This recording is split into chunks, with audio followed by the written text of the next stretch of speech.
Today, we're going to be talking about the pros and cons of driving for Uber Eats. About to go online right now and make some deliveries, but real quick, let's just touch on a few things. Number one, good pro of driving for Uber Eats, you can control your hours. You can pretty much drive whenever you want. There's no minimum hours, there's no maximum hours. You also don't have to drive a certain amount of hours to stay a driver in good standing or still have a job with Uber Eats. You cannot do it for 2 months, 3 months, doesn't matter. As long as you have all your documents up to date, nothing's expired, you can be online whenever you want. You don't have a supervisor at all. I don't have to talk to a boss or anybody like that ever. The only people I talk to are people in the restaurants that I'm picking food up from and the customer when I'm delivering food to them. Another pro I would say is the instant pay feature.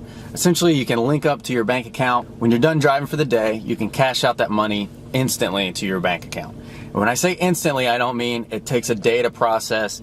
They deposit half of it and the other half goes in the next day. I mean, it goes into your bank account and is available to spend instantly.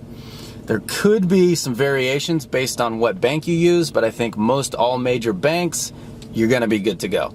Obviously, some people can use it as a full-time job, and I know some people that do. They drive maybe 40 hours a week, maybe more, a lot of times more.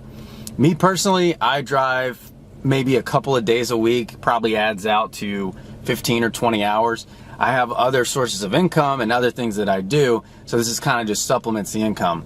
A good pro if you're actually just using Uber Eats to supplement your income and you're only gonna drive every now and then, you have a really good opportunity to make more money than average because of earning promotions that happen frequently. So essentially, I could go out on any day of the week and I'm just gonna make the standard rate for each delivery based on the mileage, right? Now, sometimes there are bonus promotions. That could be anything from boosted areas, and I'll show you a little bit of what's on the screen when you see that. A boosted area would be if you have a delivery that's in that area, it could be 1.5 times the rate, it could be 2 times the rate. It all just depends, and it'll show you in-app every time there's actually a boosted promotion in your area. And so you're gonna make more money on that. Also, sometimes there are guaranteed hourly wages. Sometimes there's from a certain times, usually in the evenings, maybe it's 5 to 9 p.m., there will be a guaranteed hourly rate. And the only qualifications you have to meet for that would be, a lot of times it's, you have to accept 80% of the trips that you get a request for, right? You would have to accept 8 out of 10 in theory. Sometimes that's the case. Also, sometimes it's, you have to do at least 1.5 deliveries an hour.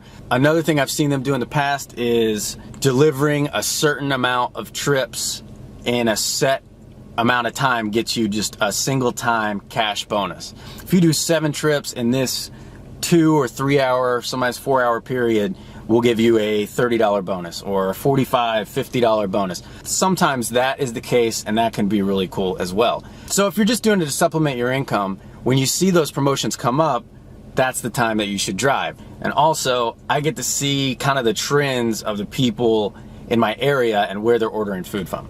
I've actually found some really good restaurants in the city based entirely on everybody's ordering this food on Uber Eats nonstop. That's been really cool to find new places to eat.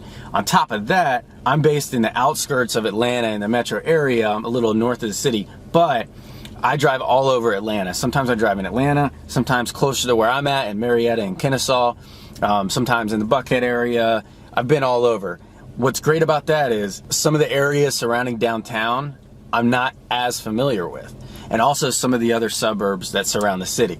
So I've been able to learn a lot about how to navigate the city, and it's just helped so much. There's been times already, maybe a year ago would have been completely lost, but now know exactly where I'm at. If you don't even drive for Uber Eats, you can give somebody a sign-up code for Uber Eats if you just have the app, and then, you know, maybe they'll get $5 off their order, maybe you get $5 off yours. I actually do that as well, a fair amount, you know, to encourage more people to use the app. And hey, if more people are using the app, I get more business, so that's all good. Once you start driving for Uber Eats, you have your own referral code to sign other drivers up. Now, if you give somebody this code and they sign up, a lot of times you can get anywhere from a $50 bonus up to a $500 bonus. It depends entirely on their location and what the need in that market is. A lot of times it is dependent on, you'll get a $100 bonus if this person you got to sign up completes their first 50 trips or their first 25 trips.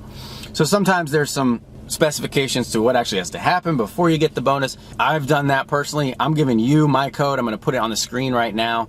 And if you sign up to drive Uber Eats with that, I'll make a bonus and you will make a bonus too. So check it out. And that's of course on top of your existing fee you're making while doing deliveries. Nothing to see here, man. I'm just sitting in a parking lot recording a video for YouTube. So some of the cons of driving Uber. One thing that I don't like in particular is the fee that Uber takes off of your delivery earnings is a little steep. I think it's at 35% right now. There's talks of that getting lowered down, but you know, who knows with that kind of stuff. So that can be kind of frustrating. Another thing I don't necessarily like is waiting. A lot of times this is just hurry up and wait. I understand that's how it works and it's gonna happen, but it sucks when you get to a restaurant and you have to wait to actually get the food because the food's not ready. You know, traffic factors into that as well, but I will say that in the app when you're ordering food, there's a pretty good estimate on time based on traffic. Your earnings are all based on that trip that you do. It's not based on the amount of time you spend, although that's another thing that allegedly is being improved. They're rolling out a new thing where you actually get paid for some of the time if you're waiting for more than X amount of minutes. I think that might apply more to just actual Uber drivers that are picking up passengers, but it may also apply to Uber Eats drivers in the near future. You don't really get any tips. On average, that's just kind of how it goes. The app tells you you don't have to tip, the service fee is included, and that's fine. I get paid either way based on the mileage from point A to point B, so that's great. But the problem with that is sometimes if it takes a long time because you're in traffic and the trip's only a mile or 2 miles away, and let's say you made between $3 and $6 on the actual delivery and it took you 20 minutes to get there, that doesn't really add up too well. Not getting enough information from the customer. So a lot of times you'll actually get to somebody's house, maybe it's an apartment complex with a gate and they don't give you the gate code in your notes. They didn't give you the apartment number. Sometimes at office parks they don't give you the suite number. They don't tell you anything. That happens very frequently.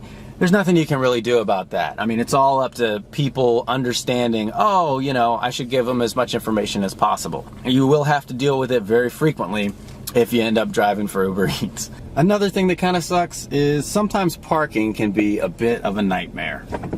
So that kind of wraps that up. Let's finish our deliveries for the night. And as always, I appreciate you guys watching. If you have any questions, put them in the comments below. If you liked the video, drop a like, hit subscribe if you're new around here, and until next time, peace.